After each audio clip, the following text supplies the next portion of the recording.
What is up, YouTube? It's me, Rahul. I have not prepared another video essay for you guys. I'm really sorry, but today we're going to be looking at a couple of Brilliant Stars deck lists from Japan. City League tournaments have already begun up in Japan, which is the equivalent of their League Cup League Challenge style 40, 50 to some even 70 man events with the top 8, and some of them have been happening this past weekend. So lists have been slowly getting published, and I've been kind of keeping track of some of them and seeing how, well, there's interesting RCS V-Star decks, all this kind of stuff, because for the first time in a very long time, us in Japan are on the same metagame, or rotation, I guess, for lack of better terms. So we get to see kind of a first look at some of these decks to look forward to Brilliant Stars in about 3 weeks. If you guys enjoy the content, obviously like, subscribe. And I've never done one of these, but if you enjoy this kind of content, whenever a new set or something drops over in Japan or a different region, please leave a comment below saying that you enjoy it so I can actually cover it a little bit more. And I haven't actually looked too thoroughly into these decks. I actually just opened them up for my own sake to look at them later, and I figured I'd kind of get like a first impression, first look at some of these with you guys. Now let's jump right into it. Now keep in mind, these are like League Cup style events, so it's not too much to draw from, but these are a lot of the winner, top two. I took a couple of third place ones that were a little bit interesting list-wise, but I didn't take anything past top four because I feel like if you can make it to a best, like if you best of one your way into a top eight and then lose immediately, that might not be the most telling of skill, but I think in Japan everything is best of one anyway, so it doesn't matter. But if you can go through like 7 rounds of best of one or 6 rounds of best of one and then win 3 top cut matches, your deck is somewhat decent at the very least. So I want to take a look at all of them. The first deck I wanted to look at was this RCS V Star plus Duraludon VMAX list, which looks very interesting because you've got your Duraludon VMAX, which has kind of risen in popularity throughout this format due to its prominence against special energy style decks. And I mean, we get double turbo energy, which is seemingly going to make its way into a lot of decks next format. So looks like the user of this deck decided to just kind of slot that in. We've got the 3 quick, the 3 ultra, or the 4 quick, 3 ultra, 3 Evo Incense, a very easy engine actually, and you don't have to play that Adventure Discovery or Zacian anymore for draw, because if you kind of break early, you kind of have the RCS to power up your Duraludon and then kind of go from there like the baby RCS with the double turbos. And it looks like the supporter engine's very like cut and dry, nothing crazy. But the interesting thing about this list is this one of single strike mustard, which I think is very, very cool. Because you can realistically get your hand down low enough with RCS plus Ultra Ball and the Quick Balls that you can combo off a play to get your hand low enough to be able to actually play this card and get full value out of getting a Duraludon out. Now, even if the user is not playing Metal Energy or Metal Saucer, sorry, this is still the optimal Duraludon to use because it is the 30 less damage. So I like this list overall, a huge fan of it. So far, list number 1, pretty cool. Now, list number 2 is a card that I've already actually talked about in my RCS V-Star video. If you haven't checked that out, you guys should check it out for sure, where I broke it down. Malamar VMAX. And I was really, really excited to immediately see a Malamar VMAX being slotted in. And then I noticed there's a Crobat VMAX also in here. And I was like, wait, what the hell is going on? Another engine where it looks very like standard across the board. There is the one of Piers. Any dark deck with Arceus should be utilizing Piers. Any dark deck that's playing any special energy, for that matter, should be utilizing Piers in a very like efficient manner, because you do have this Luminion to just grab it for you at any given moment, and it will act as your Pokemon or act as your energy. And in most situations, you might be missing both, so Luminion can act as like a 1 into 2 into 2-piece combo, which is really good. There's a one of copy of Super Potion, which is very interesting, or Hyper Potion, I don't know which one it is, but it's very interesting to be in here. Because there's no reliable way to search it besides your Arceus, and there's a pretty high chance you discard early. Yeah, just an interesting observation. Don't know if it was used as intended, but it's there. There's the Evital from Celebrations, which is really, really good against decks like Mew, and I guess you could also like use it against Arceus to pitch 2 double turbos off their board or 2 other special energy. But it feels like a game-losing play in some of those situations, but maybe it buys you enough time. A card that I have definitely pulled out of my binder to put aside into my competitive box, so something to look forward to. Another really interesting addition is now we've seen 2 lists, both with Big Charm, and Big Charm does seem like it's making a bigger resurgence in order to respond to Choice Helmets, but Choice Helmets aren't even seeing that much play. There's like 1 in both these lists, I think, none in here, 1 in here. But the Big Charms are coming in to kind of mitigate that potential damage and just beef up your VMAXs, just beef up your boys, make it a little bit harder for them to play the game. The third list is Mad Party. You single prize lovers out there, you Mad Party lovers out there, you'll be happy to find out that Mad Party is apparently alive and kicking. When you give it 2 more energies, and I guess you give it Ultra Ball back, it gets way better because it's already a lovable engine, searchable deck, and you get this Choice Helmet that does 30 plus damage. Even though there's only 1 Choice Helmet, it still, I guess, does the job. And then with a copy of Raihan, which was the initial engine, I guess you can kind of set this up in a proper way. I don't really know what the path is for. Maybe a Duraludon just to kind of try to one-shot the Duraludon if you can't get the Psychic Energy in Raihan play off. But this is a good base list, I think, to work off of with a Chinchino engine in the back to make sure you don't get stuck behind Marnies or get stuck behind Draw, because you can't really efficiently utilize Crobat that well. One addition that I would like to see into this list somewhere instead of that path maybe is the rugged stadium that puts you to 4, just to make sure you can bump that Luminate off your board, make sure you are playing that single prize game. The only downside is you are going to be able to your opponent will be able to bump their own board. So it's a very cool list, a very cool base. I'm sure this can be improved in some manner. It's just sitting down and figuring those counts out. But I really like the Chinchino engine in the back. I really like the 444 ball count, feels very aesthetically pleasing to look at.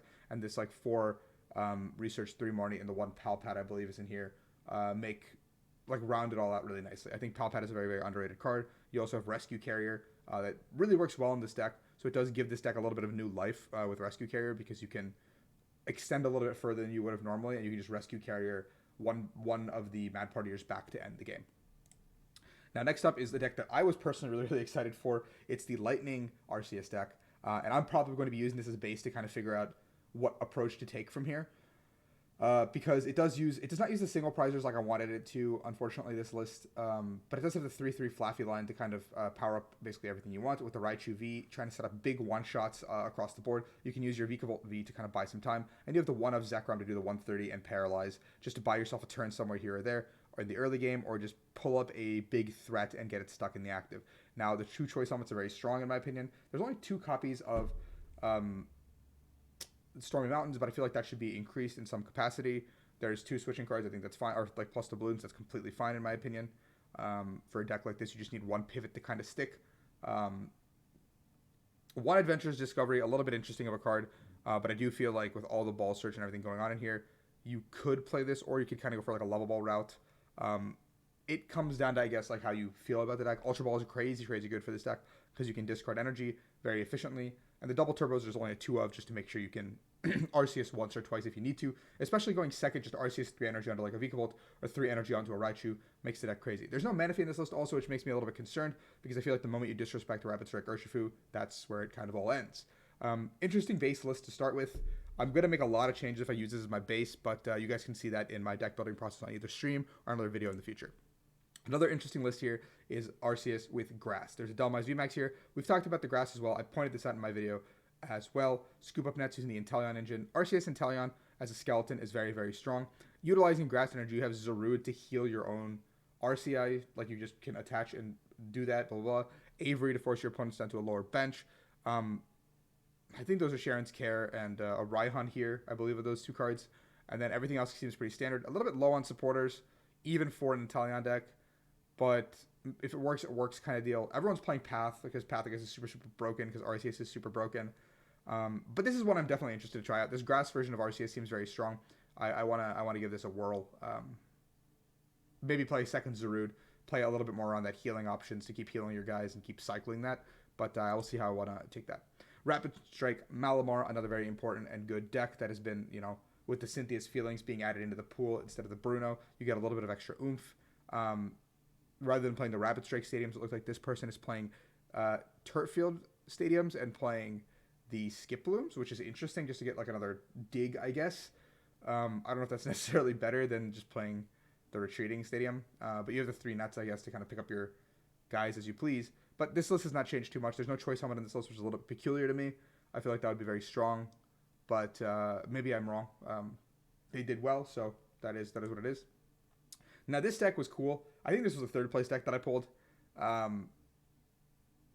It's Pikachu V Union and Rayquaza. One of my friends is super diehard into Rayquaza, Jose Morero, regional champion of Hartford, who played Rayquaza V back then. Not Rayquaza V, Rayquaza GX back then for Victory and Expanded. He loves Rayquaza, and the first thing he wanted to try was Rayquaza plus Arceus. So this is a really cool list that kind of pairs everything together.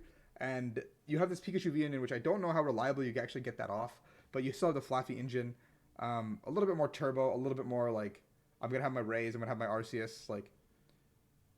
It's an interesting list, and there's a 1 of Catcher. I don't know if it's necessarily good, but I'm just going to let you guys look at this for another 5 seconds, and we're going to move on, because I don't think I can necessarily explain what's going on without actually giving it a whirl, at least 1 or 2 games, and I can't do that right now. So we'll we'll give it a try. It seems funny. And then we've got this like dark box iteration that's been popping off for a while with the Sableye and everything, and this dark deck is continuing to do well. It looks like in the new format. Mew is still probably very, very strong. And then you play the one of Urshifu, I guess, to deal with Jolteon, because I think Jolteon is still a little bit of a problem for this deck. I can't think of what... I mean, I guess you could also use it against ARCEUS out of the blue and just one-shot them, and they won't really expect it. Like, you can just pull off a Raihan combo out of nowhere and win the game, which is also really cheeky. But 2 Raihan, 2 Clara, a little bit of the cheeky sauce here, and...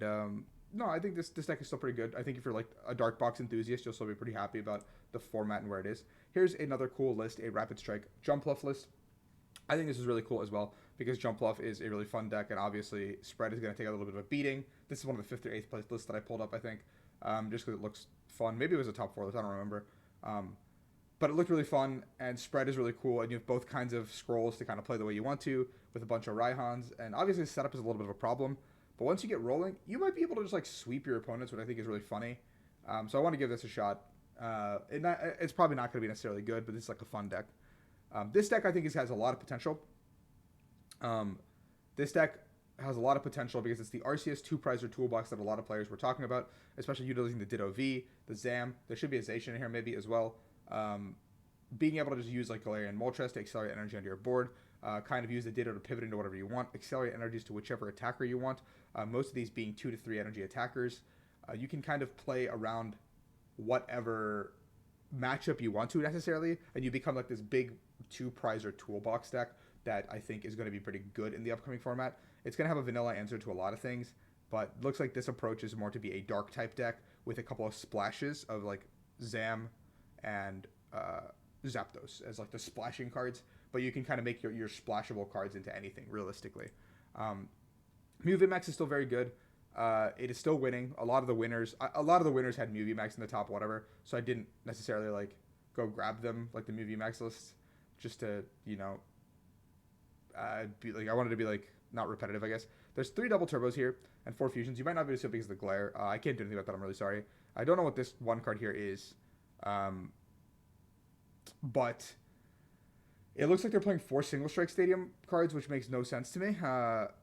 Just a bump path, I guess. This could be like a vanilla slot for anything. But they got the 2 crams, 4 VIP pass, 2 choice helmets. The damage is increased now. You have the 3 double turbos, giving you access to looping and playing a little bit differently. There's still the Meloetta engine in here, which is interesting because I didn't think the Meloetta engine would still be very strong coming into this. But I can be proven wrong. I think it's very like probably still very good in a very aggressive manner where you can just take hold of the entire game like in a couple seconds. But yeah. Dragapult was a very interesting one to see getting second at one of these. I'm sure maybe they like kind of snowballed through. An interesting thing is Zapdos has made its way into a majority more of lists. Zapdos is back kind of doing stuff in the format, even without Eternatus, even without all these cards, because more people are going to be forced to be playing Vs, and the V-Stars will naturally increase the number of Vs in decks. So Zapdos gets a lot of utility to just come in and do a lot of stuff. And it also one-shots Arceus. So that's a very cool application for it as well. A 3-2 Dragapult is very thin. Only 2 hammers, which is very weird to me. A lot of weird trainer counts here, but Dragapult has always been a deck that I don't particularly understand very well why it does well. So I'm going to leave it at that, and you guys can, if you're a Dragapult enthusiast, have fun. And here's another Malamar deck, and another list playing the Turret Field plus the Skiploom. Maybe there's something here, merit to it that I'm missing, but to me this just seems really funny and like a gimmick, but I don't know, maybe there's some merit here, and I'm just completely whiffing on what's going on with this. Someone tell me in the comments.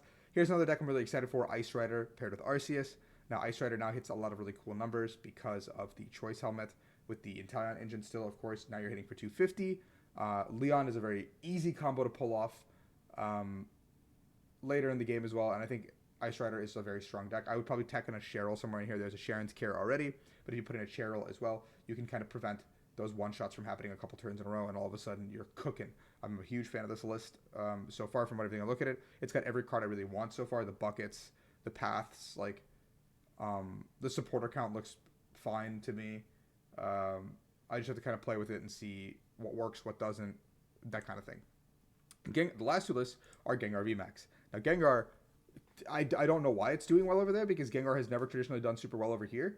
But it looks like Gengar paired with Bibarel, of all things, is just kind of playing like a turbo style. Like, let me go through my deck with the VIPs. Let me just go through my deck with the Ultra Balls. Houndooms are going to get into play, and now we're going to play the baby Mew that we've kind of overlooked for a really long time. That searches your top 6, I believe, for setup. And there's only 2 urns, and I think the whole idea is just to play like a turbo style Gengar deck, which is really funny and really cool, and I like this idea. And this one doesn't have the Bibarels, but it just plays like a more single strike focus. Still with the 2 urns, the big charm. There's Yell Towels in here to like prevent healing or whatever, or heal, sorry. But across the board, like this is a very cool deck. There's a Karen's Conviction right here. I know that card like the back of my hand because I love that card. The Stadium Count's very strange, but both of these Gengar lists are very cool. There was like 3 more Gengar decks. I'm not gonna lie to you guys. There was like a lot of Gengar and a lot of Mew at the top.